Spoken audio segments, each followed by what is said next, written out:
In this episode, we look at access models and modern authentication, which means the ways organizations decide who can reach what and how they prove identity without relying only on passwords. Access control can sound like a dry policy topic at first, but it affects almost every part of security. Every file, application, database, cloud service, device, and administrative function depends on some decision about permission. The organization has to decide whether access is based on a person's role, a rule, a time limit, an owner's choice, a strict classification, or a temporary need. Modern authentication then builds on those decisions by asking how the person proves they should be allowed in. Passkeys, passwordless sign-in, password managers, access reviews, and compromised credential monitoring all fit into this larger picture of controlling access with less reliance on weak or reused passwords. Before we continue, a quick note. This audio course is part of our companion study series. The first book is a detailed study guide that explains the exam and helps you prepare for it with confidence. The second is a Kindle-only ebook with 1,000 flashcards you can use on your mobile device or Kindle for quick review. You can find both at Cyber.Me in the Bare Metal Study Guide series. Rule-based access control uses defined conditions to decide whether access should be allowed. A rule might consider the user's location, device type, network, time of day, authentication strength, risk score, or whether the request matches a known pattern. For example, an organization might allow access to a sensitive application only from managed devices, only after multi-factor authentication, MFA, or only when the sign-in comes from an expected country. Rules are useful because they let the organization make access decisions that respond to context instead of treating every request the same way. The same user may be allowed from a trusted laptop during normal work, but challenged or blocked from an unknown device in a risky location. Rule-based access is powerful because it adapts, but it must be maintained carefully so old or overly broad rules do not create hidden gaps. Role-based access control, or BAC, assigns permissions based on a person's job role or responsibility. Instead of granting every permission one at a time, the organization defines roles such as help desk technician, payroll specialist, sales manager, or database administrator, then attaches needed permissions to those roles. When a person joins that job function, they receive the access associated with the role. This can make access management cleaner because permissions are tied to work responsibilities instead of personal preference or scattered individual requests. Our BAC works best when roles are well designed and not too broad. If a role contains more access than the job really needs, everyone assigned to that role inherits the extra risk. If roles are too narrow or poorly maintained, people may need many exceptions, and the model becomes harder to manage. Time-based access control limits access based on when the access is needed or allowed. A user might be allowed to access a system only during business hours, only during an approved support window, or only for the length of a specific project. Time limits can reduce risk because they prevent access from remaining open longer than necessary. This is especially useful for contractors, vendors, temporary workers, after-hours maintenance, and sensitive administrative activity. Time-based rules also help detect unusual behavior.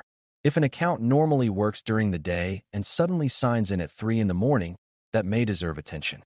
Time-based access is not perfect because legitimate work sometimes happens outside normal patterns, but it gives the organization another way to narrow exposure and make access more intentional. Mandatory access control, MAC, is a stricter model where access decisions are controlled by a central authority and based on labels, classifications, or security levels. In this model, users and resources are assigned labels, and users cannot simply change permissions on their own. You may see this idea in highly controlled environments where information sensitivity is carefully classified and access must follow formal policy. The value of MAC is that it reduces personal discretion. A user cannot decide to share a highly sensitive resource with someone else just because it feels convenient. The system enforces the classification rules. MAC can be strong, but it can also be rigid. It usually fits environments where strict control is more important than flexibility and where data classification is managed carefully. Discretionary access control, DAC, gives the owner of a resource more control over who can access it. For example, the owner of a file, folder, or shared workspace may be able to grant access to another person.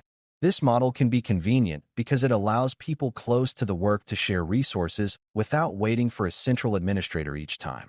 It can also create risk if owners grant access too broadly, forget to remove access later, or do not understand the sensitivity of the information. DAC depends heavily on good user judgment and clear policy. It works best when the organization gives people guidance, visibility, and review processes. Without those safeguards, access can spread quietly through informal sharing until nobody has a clear picture of who can see what. Just-in-time, JIT. Access gives elevated or sensitive access only when it is needed, for a limited time, and often after approval or additional verification. Instead of leaving administrative rights active all day, a person requests the access when a specific task requires it. Once the approved window ends, the elevated access is removed. JIT access reduces standing privilege, which means fewer accounts have powerful permissions sitting active at all times. That matters because attackers often look for accounts with persistent administrative rights. If those rights are normally inactive, there is less for the attacker to abuse. JIT access can also improve accountability because the request, approval, time window, and activity can be recorded. It turns privilege into a controlled event rather than a permanent condition. JIT access is especially useful for administrators, cloud engineers, database teams, and third-party support accounts. These roles may need powerful access, but not every minute of every day. A cloud administrator may need temporary rights to change a network setting. A vendor may need a short window to support an application. A database specialist may need elevated access for a planned maintenance task. With JIT, the organization can ask who needs the access, why they need it, how long they need it, and what they did while they had it. This does not remove the need for trust, but it gives trust boundaries.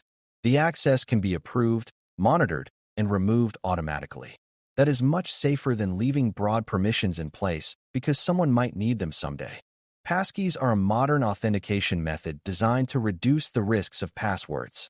Instead of asking you to remember and type a shared secret, a passkey uses cryptographic keys tied to a device, account, or authenticator. At a high level, one part of the key stays private and protected, while the other part is registered with the service. During sign-in, the service can verify that the right private key is present without requiring you to type a reusable password. Many passkeys also use a local unlock method, such as a fingerprint, face recognition, device personal identification number, or other device-level check. The important security idea is that passkeys are much harder to phish than normal passwords because there is no password for a fake website to capture and reuse. Passkeys are often connected with phishing-resistant authentication because they can be bound to the legitimate service. If a user is tricked into visiting a fake sign-in page, the passkey should not work the same way it would on the real service. That reduces a major weakness of passwords and one-time codes, which can be typed into a convincing fake page. Passkeys also reduce password reuse because the user is not creating the same secret across many sites. There are still practical concerns. Organizations need to think about device loss, account recovery, enrollment, user education, supported platforms, and how passkeys are managed across personal and corporate devices. Passkeys are not magic, but they represent an important shift away from secrets that people memorize and attackers steal. Passwordless authentication is a broader idea than passkeys alone. It means the user signs in without entering a traditional password as the main authentication secret. Passwordless methods may use passkeys, hardware security keys, mobile approvals, certificates, biometrics tied to a trusted device, or other methods that avoid typed passwords. The goal is to remove or reduce the weakest parts of password use, such as reuse, guessing, phishing, and forgotten passwords. Passwordless authentication can improve both security and user experience when it is designed well. Users have fewer secrets to remember, and attackers have fewer passwords to steal. However, passwordless does not mean riskless. Recovery methods, device enrollment, session protection, and fallback options still need strong controls because attackers will look for the weakest path around the main sign-in method. Password managers still matter even as organizations move toward passkeys and passwordless methods. Many environments continue to use passwords for some systems, especially older applications, shared services, vendor portals, or transitional platforms. A password manager helps create, store, and fill strong, unique passwords so users do not have to memorize or reuse them. This reduces the risk that one breached website password can unlock many other accounts. A password manager can also make it easier to use longer, more random passwords that would be difficult to remember by hand. The password manager itself becomes sensitive, so it needs strong protection, careful recovery options, and MFA. It is not a perfect solution, but it is much safer than sticky notes, reused passwords, or simple patterns with small changes. Compromised credential monitoring is the process of watching for signs that usernames, passwords, tokens, or other identity secrets may have been exposed. Credentials can be stolen through phishing, malware, data breaches, insecure storage, accidental sharing, or attacks against third-party services. Monitoring may detect that a company email address appears in a breach, that a password hash is found in exposed data, that a token is being misused, or that sign-in behavior suggests credential theft. This kind of monitoring helps the organization act before exposed credentials become a full compromise. The response may include forcing a password reset, revoking sessions, requiring stronger authentication, notifying the user, reviewing account activity, or checking whether the same credential was reused somewhere else. The goal is to treat exposed credentials as active risk, not as old news. Access reviews tie all of these access models and authentication methods back to accountability. Even if the initial decision was correct, access can become wrong over time. People change jobs, projects end, vendors finish work, emergency access is no longer needed, and temporary exceptions remain forgotten. An access review asks whether current permissions still match current need. Reviews are especially important for privileged access, sensitive data, third-party accounts, and roles with broad reach.